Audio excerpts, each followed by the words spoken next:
つぼつぼ無課金でも意外とゲットできそうな話。ジャースパルと申します。スキルウィークボリューム3が発表されまして、元気回復アイテム木の実ジュースを生成できてしまうとんでもないヒーラーつぼつぼが発表されましたが、皆様の評価のほどはいかがでしょうか。もちろんね、実際に登場してみてヒーラーとしての回復量はどうかとか、木の実ジュースの獲得率はどうかとか、そういう部分がわからないとお話にならねえぜっていうのはそうなんですけど、とりあえず書いてあることは強そうすぎるし、汎用性のバケモンすぎるので、パルはめちゃくちゃ期待をしているというか注目してるんですよね。ただし無進化のおそらくフレンドポイント16のスキルのポケモンになるでしょう。つぼつぼこのタイプ、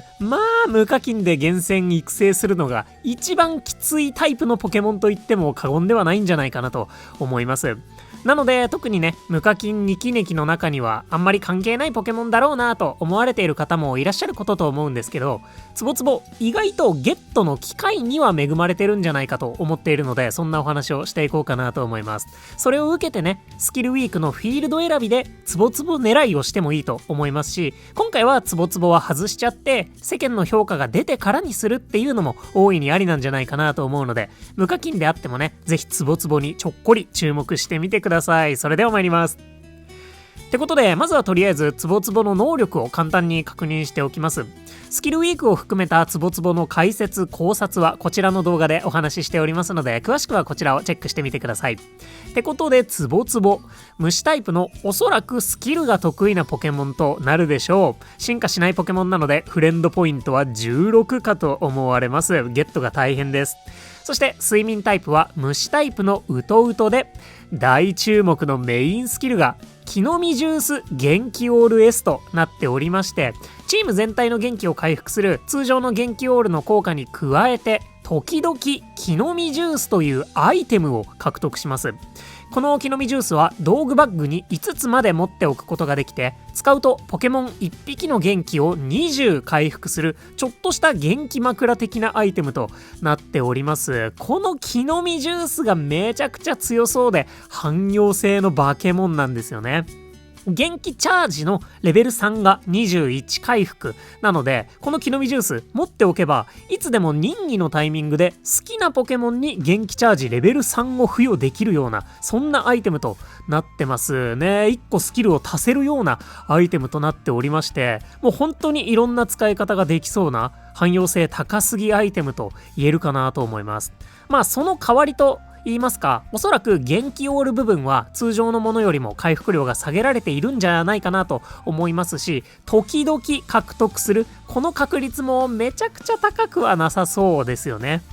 ってことで、能力だったり確率絡みが判明するのがとっても楽しみな新時代のヒーラーつぼつぼです。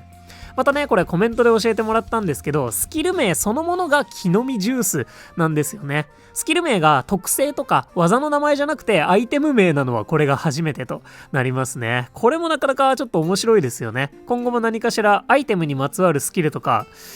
出てきますかね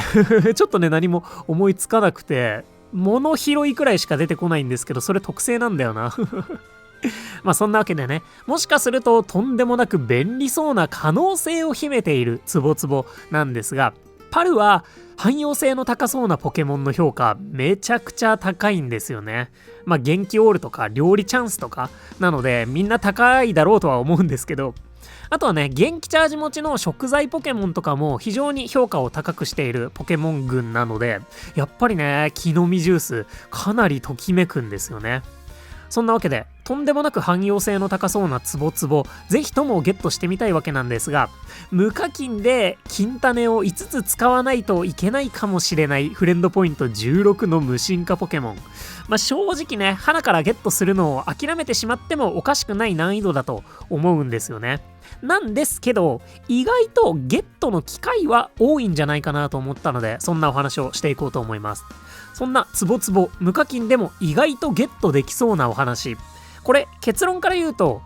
アンバーに出現するのでサブレを上げられる機会ってそれなりにあるんじゃないかっていうお話ですね。で、逆に言うとアンバー以外のつぼつぼの主な出現フィールドってシアンかトープになるかと思うので、これからシアン、トープ、アンバーにこもりそうな方は今後ゲットできる機会が多そうで、それ以外の方でツボツボに興味がある方はキャンペーン中にぜひツボツボの厳選できるフィールドに行ってみてほしいなと、そういったことをお勧めしたいかなと思います。というのもね、私これまでデデンネをゲットする機会ってそういえばそれなりにあったなと思いまして、料理チャンスのデデンネ、ようやくねラグラージュとかホリデー玉ざらしとかそれなりにいろんな選択肢が生まれたんですけど、それ以前ってデデンネかウかニューラかみたいなね、もう高級な選択肢しかなかったわけですよね。ただデデンネをゲットできる機会って他の無進化のポケモンたちに比べて圧倒的に多かったんですよね。というのも出現するフィールド、ラピスラズリコ班で登場してそのままゴールドでも続投ってことで、これはね私がたまたまラピスにもゴールドにも長期間滞在していたからではもちろんあるんですけど、その時の最新フィールドに出現するかどうかって無課金の厳選においてめちゃくちゃ重要な要素だと捉えてるんですよね。その点ツボツボはアンバーに登場することが確定しているので、これから10ヶ月くらいはそれなりに見かける機会もあるんじゃないかなと踏んでます。実際ねデデンネ私2アカウントプレイしてるんですが、片方がリサーチ50回、もう片方がリサーチ55回なんですよね。これ無進化ポケモンとしてはかなり多くって、例えばウってめちゃくちゃ評価してる無進化ポケモンの1体ではあるんですけど、遭遇16回と14回で、なんならもっと初期から登場しているイワークは5回と9回みたいな感じで、すっごい当たり前の話なんですけど、自分のいるフィールドによって出現数ってもうはちゃめちゃに差が出るわけですよね。もね若草ぐっすりの最終枠だった期間もそれなりにあった記憶なんですけど、こんなもんということで、デデンネはこの出現フィールドに加えて来航イベントとかニューイヤーとかスキルウィークとかトリプルタイプウィークとかピックアップされる機会もそれなりに数多くあったので、気づいたらこれくらいの出現数になっていました。でこの出現数なんですが、ラルトスが53回と49回、コリンクが50回と48回ってことで、デデンネはね2フィールドにまたがってるんですけど、実は合計では彼らと同じくらいゲットのチャンスはもらえていたということになるんですよね。その私特定の睡眠タイプを狙ったりとか分割睡眠はせずに遊んでるんですけど、たまたまねみんな同じくらいの出現数でした。そんなわけでツボツボに注目してるけれどこれからしばらくアンバーにこもることはないなっていう方は、ぜひスキルウィークではツボツボを狙えるフィールドを検討してほしいなと思いますし、今回狙わない場合もおそらくサマーフェスティバル6月に来るんじゃないかなと思うんですけど、サマーフェスティバルで虫タイプがピックアップかつ色違い出現確率アップになるものと思いますので、お香とかはねその時に取っておいてもいいかもしれませんね。今回のスキルウィークでも月曜日火曜日がニュームーンデーと被るかなと思うので、そこで色違いチャンスかつ満腹になりづらいっていうのを生かしてゲットを狙うっていうのも有効そうに感じてます。そんなわけでね、無課金であっても意外とツボツボに遭遇してサブレを上げるチャンスはあるかもしれないぞってことでここまでお話ししてきたんですが、アンバーにおいてはもう一個踏み込んでお話ししたいなとも思っていて、それはツボツボの睡眠タイプがウトウトであるってところなんですよね。アンバーウトウトと聞いて皆様誰を思い浮かべますでしょうか。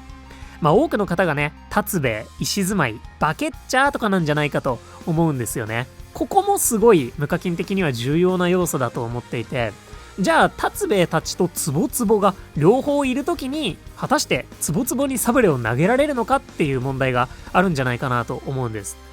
達兵衛たちの厳選がねそれなりに終わってるぜっていう方であれば、飴を集めつつツボツボ厳選にサブレを回すっていうことができそうで理想的だなと思うんですけど、そうじゃない場合ツボツボを優先するのかどうかについては、個々人の状況や実際の能力次第で考えていかなくちゃですよね。そこはねまた無課金評価とかで実装された後のツボツボの評価は詰めていくとして、サブレに関して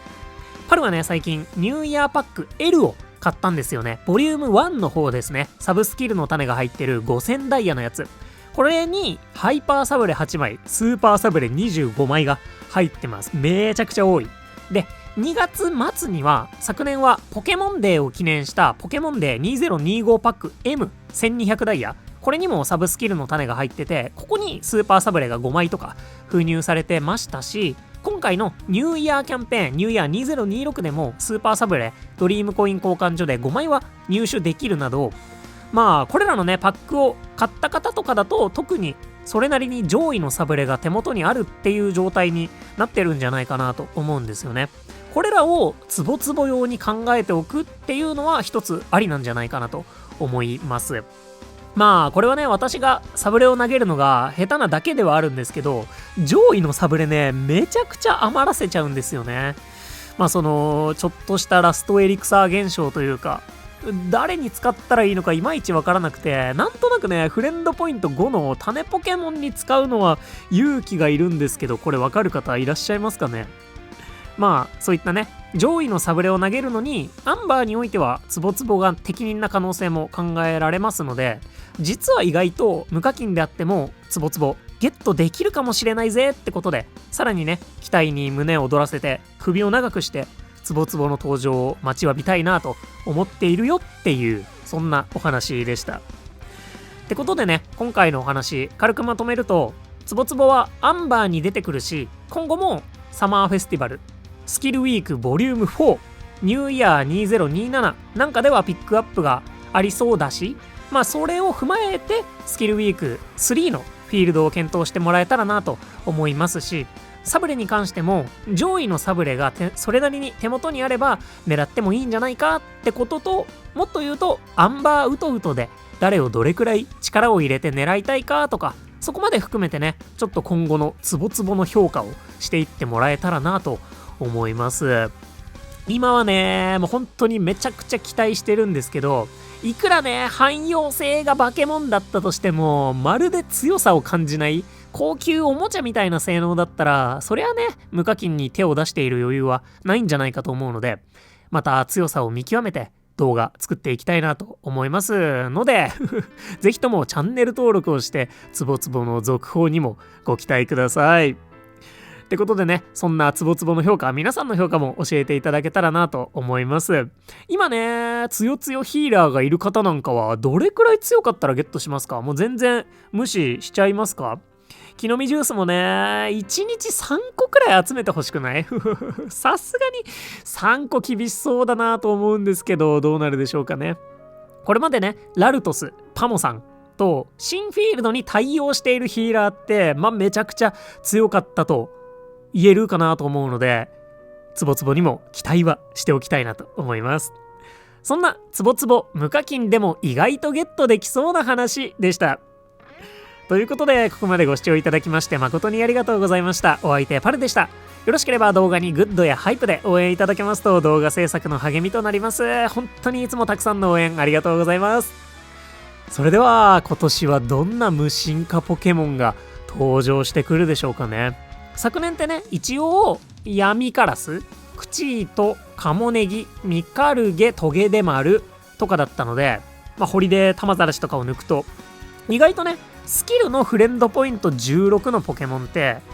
ツボツボともう 1,2 体くらいとかなのかもしれないですね。そう聞くとねちょっと育てられそうな気もしなくもないんですけど、どうなるでしょうかね。そのあたりは今後も震えて待ちたいなと思います。ってことで今日も元気にいってらっしゃい。またね、バイバーイ。